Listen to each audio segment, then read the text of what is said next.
माध्य विचलन, mean deviation. अपकिरण ज्ञात करने की जो विचलन माध्य रीति है उसके अंतर्गत हम चतुर्थक विचलन रीति का अध्ययन कर चुके हैं। आज हम माध्य विचलन रीति का अध्ययन करेंगे। समंग श्रेणी के किसी सांख्यिकीय माध्य से निकाले गए विभिन्न मूल्यों के विचलनों का समांतर माध्य उनका माध्य विचलन कहलाता है। माध्य विचलन क्या होता है? समंग श्रेणी के किसी सांख्यिकीय माध्य जैसे समांतर माध्य, मध्यिका या बहुलक से निकाले गए विभिन्न मूल्यों के विचलनों का समांतर माध्य उनका माध्य विचलन कहलाता है। मूल्यों के विचलन निकालते समय बीजगणितीय चिन्ह प्लस या माइनस को छोड़ दिया जाता है, यानी ऋणात्मक विचलन को भी धनात्मक मान लिया जाता है।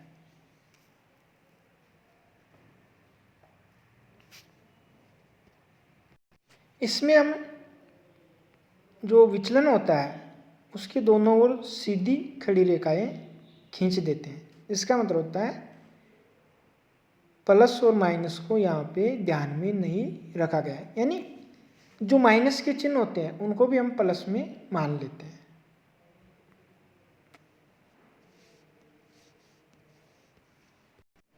फिर विचलन निकालने के बाद में हम विचलनों का योग कर लेते हैं।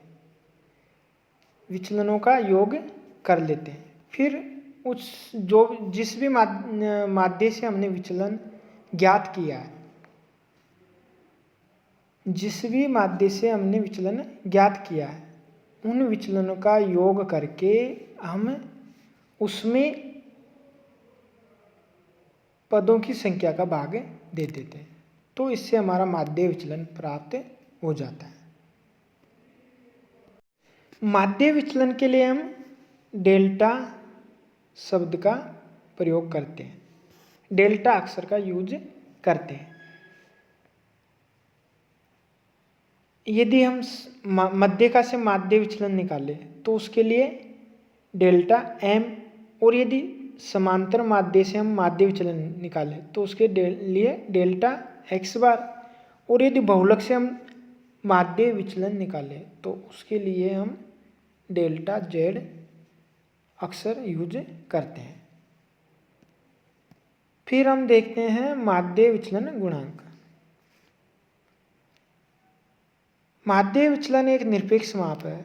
तुलनात्मक विवेचन के लिए माध्य विचलन का सापेक्ष माप निकाला जाता है, जिसे माध्य विचलन गुणांक कहते हैं। जैसे यहाँ पर यदि हम मध्यिका से माध्य विचलन गुणांक निकालें तो ये होगा हमारा डेल्टा m अपॉन m। मध्यिका से माध्य विचलन में हम मध्यिका का भाग देकर मध्यिका से माध्य विचलन गुणांक ज्ञात कर सकते हैं। इसी तरीके से यदि हमें समांतर माध्य से माध्य विचलन गुणांक ज्ञात करना हो तो इसमें हम क्या करते हैं, समांतर माध्य का माध्य विचलन उसमें हम भाग देंगे समांतर माध्य का। इस तरह से हमारा ये माध्य विचलन गुणांक ज्ञात हो जाता है। अब हम माध्य विचलन और जो माध्य विचलन गुणांक का परिगणन करते हैं वो कैसे किया जाता है उसको देखते हैं। व्यक्तिगत श्रेणी के अंतर्गत हम प्रत्येक रीति के अंतर्गत मध्यिका से माध्य विचलन निकालने के लिए क्या करते हैं, इसमें जो मध्यिका से विचलन निकाले उन विचलनों का प्लस माइनस को ध्यान में न रखते हुए योग कर लेते हैं। यानी ये मध्यिका से, जैसे ये श्रेणी x है, इसमें से हमने मध्यिका का मूल्य घटाया, ये क्या हो गया हमारे विचलन, मध्यिका से विचलन हो गया ये। ये विचलन निकाल लेंगे। फिर इन विचलनों में हम क्या करते हैं, प्लस माइनस का ध्यान नहीं रखते हैं। मतलब जो संख्याएं माइनस में आती है, जो विचलन माइनस में आते हैं उनको भी हम क्या मान लेते हैं, पॉजिटिव। फिर अंत में हम इन सभी का योग कर लेते हैं। ये हमारा मध्यिका से माध्य विचलनों का योग है। इसमें हम पदों की जो संख्या होती है उसका भाग दे देते हैं। फिर भाग देने से हमें क्या प्राप्त हो जाता है, मध्यिका से माध्य विचलन। इसी तरीके से हम समांतर माध्य से माध्य विचलन ज्ञात कर सकते हैं। इसमें भी वही प्रोसेस है। यहाँ हम क्या करते हैं, समांतर माध्य से विचलन निकालते हैं इसमें, फिर उन विचलनों का योग कर लेते हैं, प्लस माइनस को ध्यान में नहीं रखते हुए। फिर उस योग में हम पदों की संख्या का भाग दे देते हैं। तो इससे हमारा समांतर माध्य से माध्य विचलन ज्ञात हो जाता है। अब हम देखते हैं माध्य विचलन को। माध्य विचलन में हम क्या करते हैं, संबंधित माध्य विचलन में संबंधित माध्य का भाग दे देते हैं। जैसे अगर हम ज्ञात करना चाहे मध्यिका से माध्य विचलन गुणांक को, मध्यिका से माध्य विचलन गुणांक को अगर हम ज्ञात करना चाहे तो हम क्या करेंगे, इसमें मध्यिका से माध्य विचलन में भाग देंगे मध्यिका का। इसी तरह से हम बाकी गुणांकों को भी निकाल सकते हैं। फिर खंडित या अविच्छिन्न, खंडित या विच्छिन्न श्रेणी, डिस्क्रीट सीरीज। इसके अंतर्गत हम विचलन निकालेंगे। सबसे पहले हम इसमें विचलन निकालते हैं। जैसे हम देखते हैं मध्यिका से माध्य विचलन, तो इसमें मध्यिका से ये विचलन निकाल लेंगे। ये मध्यिका से विचलन निकाल लिए। फिर इन विचलनों को हम क्या कर लेंगे, पहले तो विचलन निकाले, फिर इन विचलनों को हम आवर्ती से गुणा करेंगे। फिर आवर्ती से गुणा करने के बाद में इन सभी का हम योग कर लेंगे। इन सभी का हम क्या कर लेंगे, योग। जो भी योग हमें प्राप्त होता है उसमें हम एन का भाग दे देते हैं। एन यहाँ पर क्या होगा, अब यहाँ पर एन होगा हमारा सिग्मा एफ, यानी आवर्तियों का योग क्या होगा हमारे यहाँ, योग। इसी तरीके से हम समांतर माध्य से माध्य विचलन को ज्ञात कर सकते हैं, बहुलक से माध्य विचलन को ज्ञात कर सकते हैं। माध्य विचलन गुणांक में वही प्रक्रिया अपनाएंगे जो हमने व्यक्तिगत श्रेणी में अपनाई थी। फिर अखंडित या अविच्छिन्न श्रेणी। इसमें हम प्रत्येक रीति के अंतर्गत अविच्छिन्न श्रेणी में माध्य विचलन ज्ञात करने के लिए कि वही रीति है जो खंडित श्रेणी में होती है। इसमें ये प्रक्रिया अपनाई जाती है। अब हम देखते हैं लघु रीति को। लघु रीति में माध्य विचलन निकालने की विधि है sigma F x minus sigma ये एफ एक्स से, जैसे यहाँ पर जैसे समांतर माध्य से माध्य विचलन निकालने की जो फॉर्मूला है वो क्या है, sigma F X A minus sigma F X B minus sigma F A minus sigma F B into x bar upon N. तो यहाँ पर एफ तो आवर्ती है और एक्स से क्या है, जैसे हमने समांतर माध्य निकाला इसका मान आया 50। तो यहाँ पर जो एक्स ये हैं वो क्या होंगे, ऐसे पद मूल्य जिनका मान समांतर माध्य यानी 50 से अधिक है, उनको हम ये ऐसे लिख देंगे। उनका मान यहाँ पर ऐसे लिख देंगे। वो हमारे क्या होंगे, एक्स ए।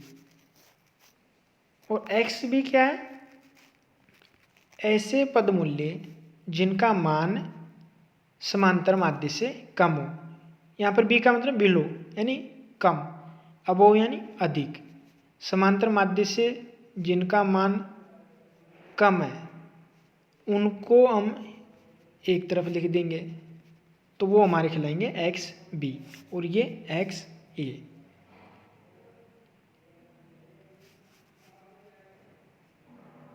फिर इनको क्या करते हैं, हम आवर्ती से गुणा कर लेते हैं जो भी दे रखी है। फिर आवर्ती से गुणा करके हम ये जो सूत्र दे रखा है उसका यूज करते हैं। यहाँ पर एफ ये मतलब ऐसी आवर्तियाँ जिनकी संख्या, जिनका मूल्य, ऐसी आवर्तियाँ जिनका मूल्य हमारे समांतर माध्य से ज़्यादा हो। F1 F2 ये ऐसे, मतलब ऐसी आवर्तियाँ जिनका मान समांतर माध्य से अधिक हो। एफ बी का मतलब क्या होगा, ऐसी आवर्तियाँ जिनका मान समांतर माध्य से कम हो। इस तरह से हम ये मान, इनका मान ज्ञात कर लेते हैं और जो ये फॉर्मूला दे रखा है उसमें हम इनको रख लेते हैं। अब हम इसके बाद में अब देखते हैं एक संख्यात्मक उदाहरण जिसके माध्यम से ये सारी चीज़ें स्पष्ट रूप से क्लियर हो सकेगी। जैसे यहाँ पर एक एग्जाम्पल दे रखा है जिसमें 9 छात्रों के भार को दे रखा है। अब यहाँ पर ये हमें मध्यिका और समांतर माध्य से माध्य विचलन ज्ञात करने के लिए पूछ रहा है और साथ ही इनके गुणांकों का भी निर्धारण करने के लिए पूछ रहा है। तो ये व्यक्तिगत श्रेणी है। सबसे पहले हम जो ये पद मूल्य हैं इनको हम आरोही क्रम में व्यवस्थित करेंगे। आरोही क्रम में जैसे सबसे छोटा मूल्य यहाँ पर है 45, तो इसको हमने पहले रखा। फिर उसके बाद में इससे जो अधिक वाला मूल्य है उस यहाँ पर 47, इसको रख दिया। फिर 47 के बाद में फिर 47, इसको रख दिया। फिर 49 है तो इसको रख दिया। इस तरह से हमें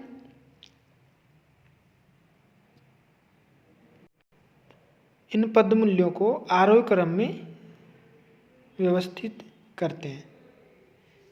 फिर जैसे हमें सबसे पहले मध्यिका से माध्य विचलन ज्ञात करना है, तो हमें मध्यिका का मूल्य ज्ञात करना है। तो यहाँ पर मध्यिका का मूल्य ज्ञात करने के लिए हम क्या करेंगे, व्यक्तिगत श्रेणी में यदि मध्यिका का मूल्य ज्ञात करना हो तो वहाँ पर हम क्या करेंगे, मध्यिका का जो फॉर्मूला है वो n+1/2 द आइटम का यूज करेंगे। तो यहाँ पर n क्या है, n यानी पदों की संख्या। यहाँ पर पदों की संख्या है 9, तो यहाँ पर हमने 9 रख दिया। फिर 1, फिर 2, 5वां 5 द आइटम। तो यहाँ पर हम 5वें पद का जो मूल्य है वो देखेंगे। तो इसमें 5वें पद मूल्य का मान है 50, तो ये हमारा क्या होगा, मध्य का। m का मान हमने ज्ञात कर लिया, m का मान हमारा आया 50। तो हम अब मध्यिका से क्या निकालेंगे, विचलन, यानी प्रत्येक जो x श्रेणी दे रखी है, x श्रेणी के प्रत्येक पद मूल्य में से हम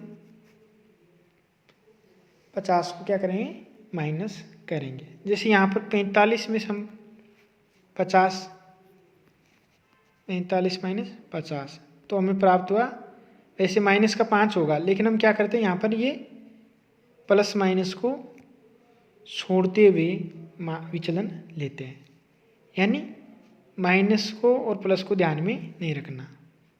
जो माइनस की चिन्ह है उनको भी हम प्लस में मान लेते हैं। तो यहाँ माइनस का जो 5 है वो क्या हो जाएगा, प्लस का 5। इसी तरह से 47 माइनस 50, तो यहाँ पर -3, लेकिन हम इसको क्या मानेंगे 3, माइनस के चिन्ह को छोड़ देंगे। इस तरह से हम सभी का विचलन निकाल लेते हैं। फिर ये जैसे यहाँ पर हमारा ये मध्यिका से विचलन ज्ञात हो गए। ये सारे क्या है, deviation of M, deviation from M, मध्यिका से माध्य विचलन। फिर हम इन सभी विचलनों का योग कर लेते हैं, तो ये हमें प्राप्त हो जाता है मध्यिका से माध्य विचलनों का योग, मध्यिका से विचलनों का योग। तो ये हमें प्राप्त होगा, यहाँ पर इनका योग करने पर 42। तो ये हमारा मध्यिका से जो हमने माध्य विचलन निकाले उनका योग हमें 42 प्राप्त हो गया। फिर हम क्या करते हैं इसमें, अब मध्यिका से जो माध्य विचलन निकालना है तो उसमें हम क्या करेंगे, मध्यिका से विचलनों के योग में पदों की संख्या का भाग दे देते हैं। तो यहाँ पर ये 42 है, फिर 42 में हम 9 का भाग देते हैं, तो ये हमारा मध्यिका से माध्य विचलन ज्ञात हो जाता है, जो कि हमें मान प्राप्त होगा 42 को 9 से विभाजित करेंगे तो ये मान होगा 4.67। तो ये हमारा मध्यिका से माध्य विचलन ज्ञात हो गया। अब हम देखते हैं मध्यिका से माध्य विचलन गुणांक, यानी कोएफिशिएंट ऑफ डेल्टा एम। तो इसमें क्या करेंगे हम, मध्यिका से माध्य विचलन में मध्यिका का भाग देंगे। तो हमारा डेल्टा एम का मान प्राप्त हुआ था 4.67 और एम का मान हमारा 50। 4.67 में हम 50 का भाग देते हैं तो हमें मान प्राप्त होगा 0.093। इस तरह से हमें हमारा मध्यिका से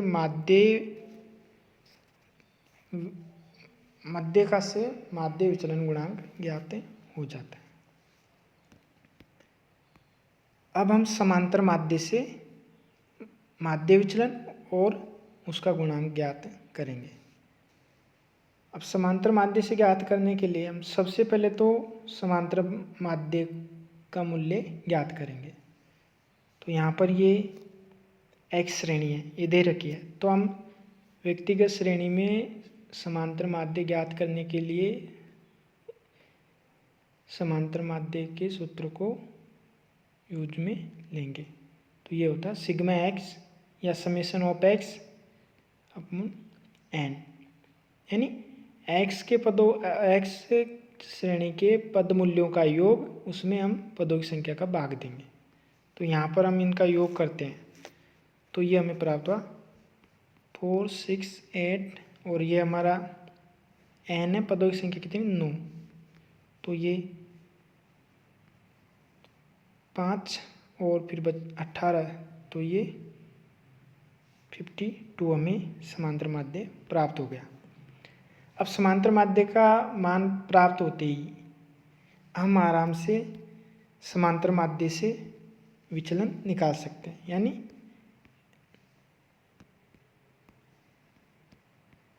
x माइनस एक्स बार। यहाँ भी हम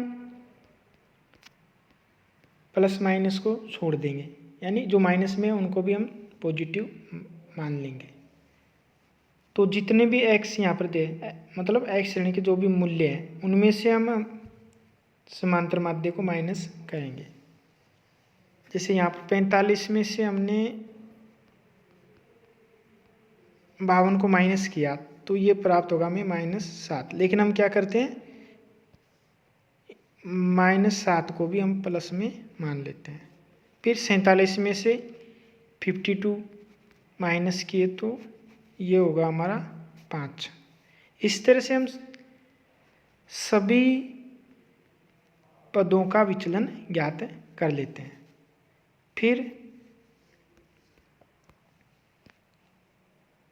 फिर जो ये विचलन निकाले हैं,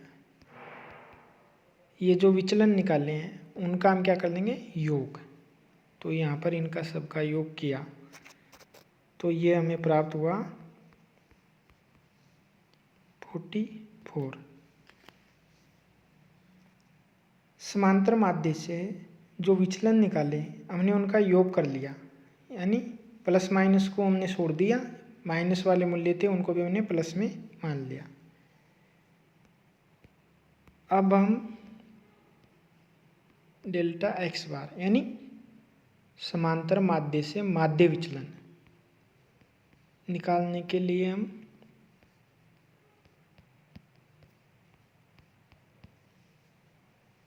समांतर माध्य से जो विचलन निकाले हैं उनके योग में हम पदों की संख्या का भाग दे देते हैं। तो यहाँ पर हमारा समेशन डी एक्स बार ये है 44, एन हमारा 9। तो 44 को 9 से विभाजित किया हमने तो हमें प्राप्त हुआ 4.89। ये हमारा समांतर माध्य से माध्य विचलन ज्ञात हो गया। अब इसके आधार पर हम समांतर माध्य से माध्य विचलन गुणांक भी ज्ञात कर सकते हैं। इसमें हम क्या करते हैं,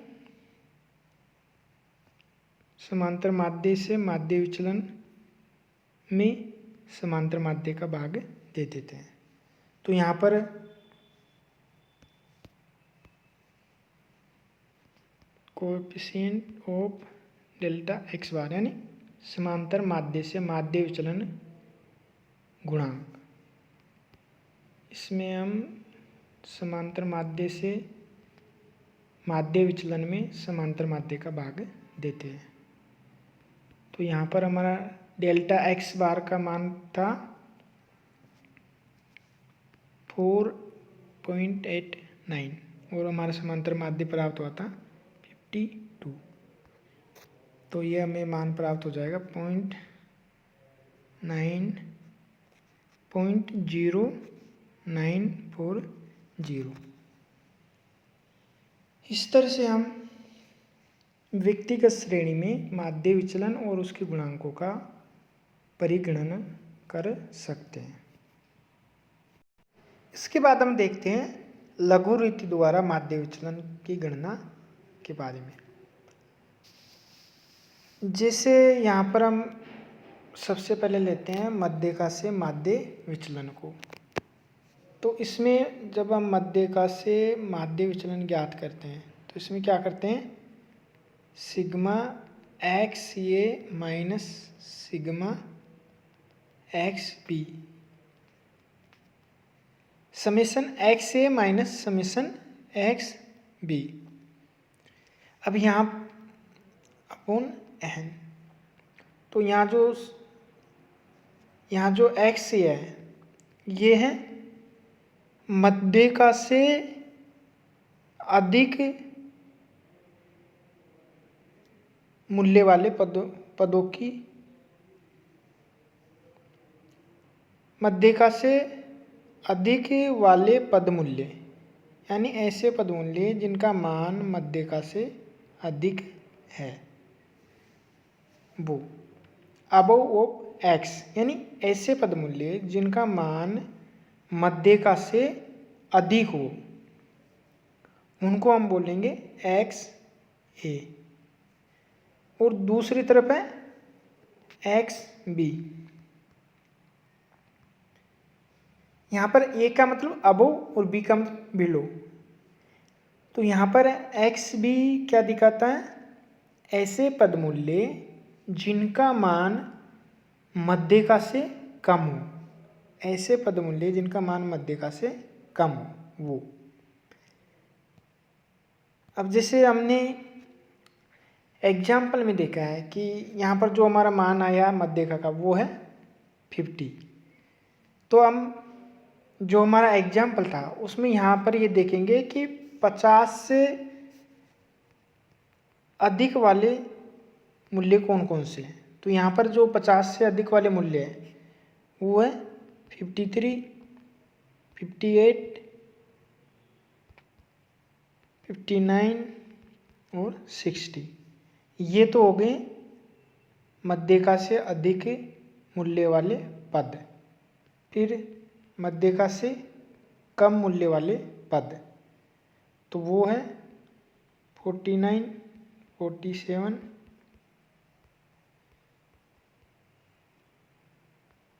45। ये एक्स ए निकाल लिया, एक्स बी निकाल लिया। अब इनका हम क्या करेंगे, योग। तो सिग्मा एक्स ए का मान आएगा, इनको जोड़ा हमने, योग किया, तो ये हमें प्राप्त हुआ 230। फिर इसी तरह से हम समेशन जो एक्स बी है उसका योग निकाल सकते हैं। ये 188 प्राप्त हुए हैं। फिर हम इनको, जो हमारा सूत्र दे रखा है उसमें हम इन मूल्यों को रख देंगे। तो यहाँ पर सिग्मा एक्स ए का मान है 230 और माइनस सिग्मा एक्स बी का मूल्य है 188। ये हमने रख दिया। एन यानी पद मूल्यों की संख्या, तो ये 9 है टोटल। तो हम 230 में से 188 माइनस करेंगे तो हमें प्राप्त होगा 42, और यहाँ हम 9 से इसको विभाजित कर देंगे। तो ये हमारा प्राप्त हो जाएगा मध्यिका से माध्य विचलन का मान।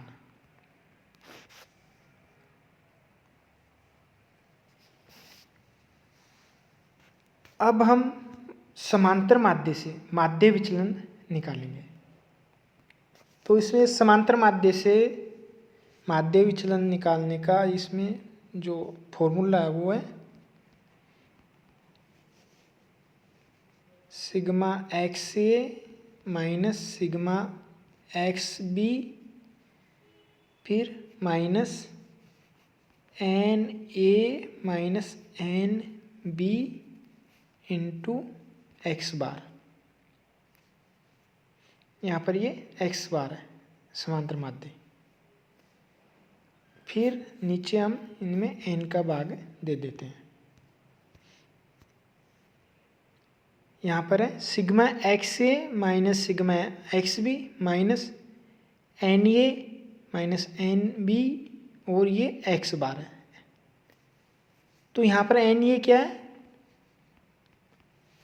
ऐसे पदों की संख्या जिनका मान समांतर माध्य से अधिक हो, ऐसे पद मूल्यों की संख्या, वो है N A, number of above.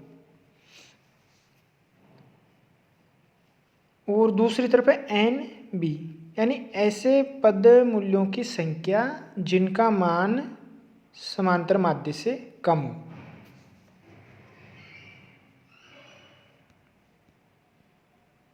तो यहाँ पर सिग्मा एक्स ये हमने निकाल ही लिया था यहाँ पे, ये वही है सेम। तो सिग्मा एक्स ये 230, सिग्मा एक्स भी ये हमारा होगा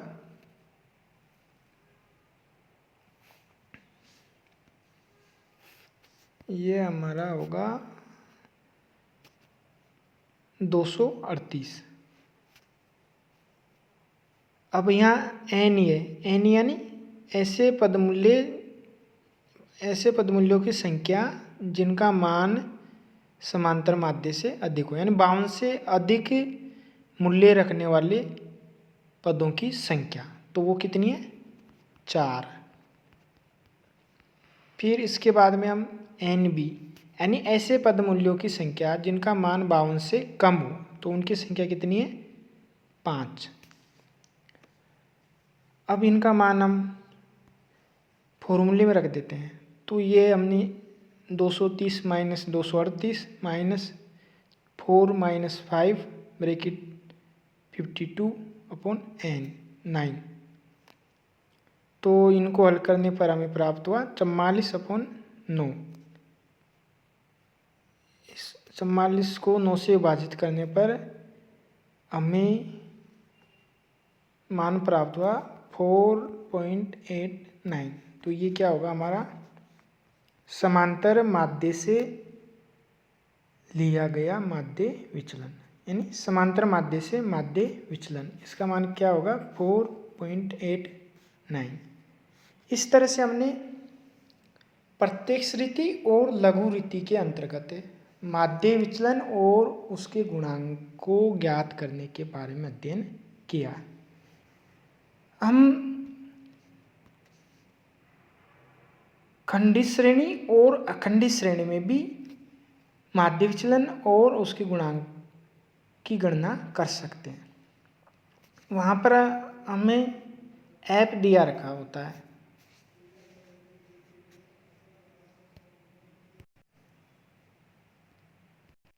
खंडित श्रेणी में हमें आवृत्तियों की संख्या दी हुई रखी होती है। वहाँ पर हम जैसे समांतर माध्य से अगर माध्य विचलन निकालना हो हमें, तो हम एफ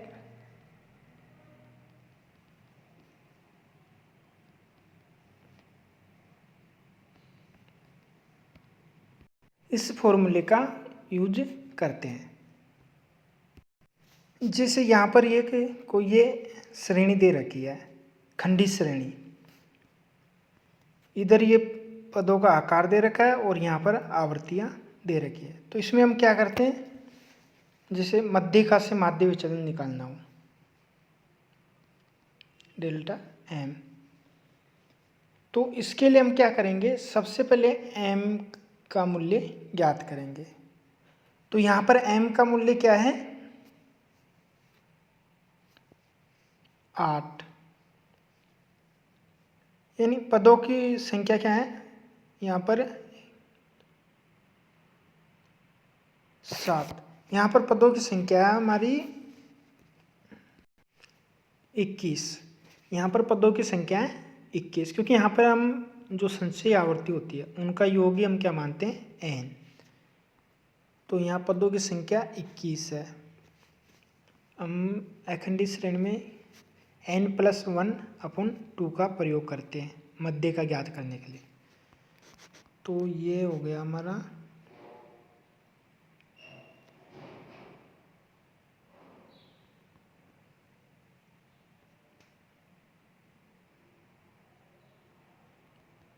ग्यारहवां पद।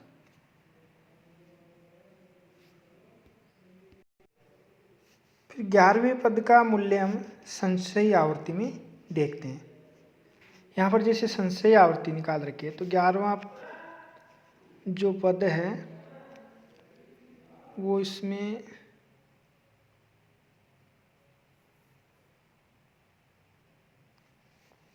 ग्यारहवां पद है 8। तो यहाँ पर हमारा m ज्ञात हो जाएगा 8।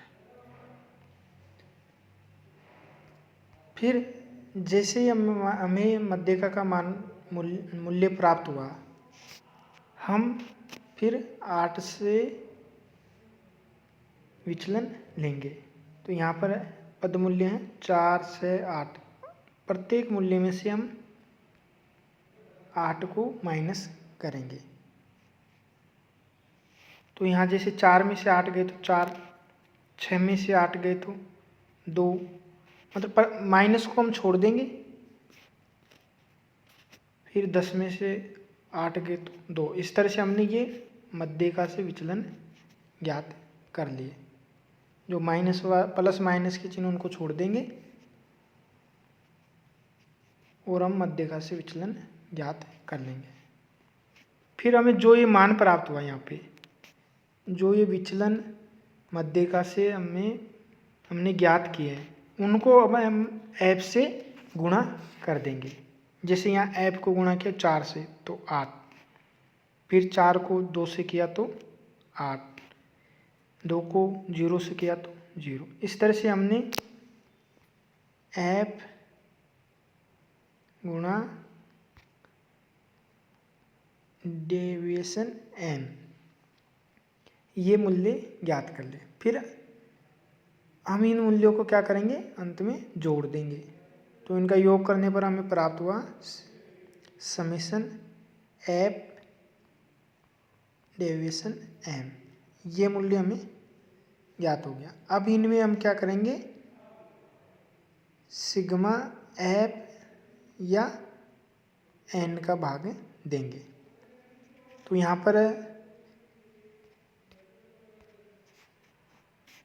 ये सिग्मा एफ डेविएशन एम 68 प्राप्त हुए, तो इसमें हमने 21 का भाग दिया, तो ये हमें मान प्राप्त था 3.24। ये हो गया हमारा मध्यका से माध्य विचलन। फिर 3.24 में हमने मध्यका का भाग दिया, तो हमें इसका गुणांक प्राप्त हो जाएगा, जो यहाँ पर 0.405 प्राप्त हुआ है। इसी तरीके से हम समांतर माध्य से माध्य विचलन ज्ञात कर सकते हैं। समांतर माध्य के लिए हम सबसे पहले सिग्मा एफ एक्स में सिग्मा एफ का भाग देते हैं। तो यहाँ 204 सिग्मा या समेशन एफ एक्स और समेशन एफ 21 है, तो ये मान प्राप्त हो गया 9471। इसी तरह से हम इसका गुणांक निकाल सकते हैं।